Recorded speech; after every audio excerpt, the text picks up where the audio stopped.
সবাই কেমন আছেন? আজ ভাবলাম আমি একটা ছোট্ট মিনি ব্লগ করি যে কী কী রান্না হয়েছে আর কী কী রান্না করছি। তো এইখানে আলু ভাজা, থোড় আর উচ্ছে দিয়ে ডাল, এমনি ডাল এইগুলো তৈরি হয়ে গেছে। আর এখনও হবে কচুরলতি আর তেল পটল। তো তেল পটলের জন্য আমি এই যে তেলের উপর শুকনো লঙ্কা, তেজপাতা, জিরে দিয়ে আর মশলা দিয়ে কষিয়ে নিচ্ছি। মশলার মধ্যে ছিল আদা, লঙ্কা এবং টমেটো। মশলাটা কষিয়ে নেওয়ার পাশাপাশি আমি এইদিকে নুন দিয়ে দিয়েছিলাম আর দিয়েছিলাম হলুদ আর একটু জল মশলা ধোয়া দিয়ে আবার একটুখানি কষাচ্ছিলাম।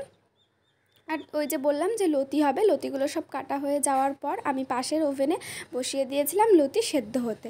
লতি আমি একটু নুন আর হলুদ দিয়ে সেদ্ধ করি, এই কারণে লতির মধ্যে এখন একটু দিয়ে দেবো নুন আর হলুদ। তো এই অ্যাড করে দিচ্ছি হলুদ আর তারপর নুন হলুদ অ্যাড করে দিয়ে এটা হাতা দিয়ে ভালো করে নাড়িয়ে নেব যাতে ভালো করে হলুদ আর নুনটা মিশে যায় এবং সেদ্ধ হতে শুরু করে। তো এই যে দিয়ে দিয়েছি আর এরপর আমি একটু নাড়িয়ে নিলাম যাতে ভালো করে মিশে যায়। সেই কষানো মশলার মধ্যে এবার দিয়ে দেবো সেই ভেজে রাখা পটলগুলো। তো পটলগুলো দিয়ে এবার ভালো করে মশলার সাথে মিশিয়ে নেওয়ার জন্য পটলগুলোকে ভালো করে নাড়াচাড়া করে নেব এবং যাতে মশলাটা পটলের ভেতরে ঢুকে যায়। তারপর একটু জল অ্যাড করে দেবো এবং ঢাকা দিয়ে দেবো যাতে পটলগুলো সেদ্ধ হয়ে যায় এবং এটা লো ফ্লেমে করতে হবে।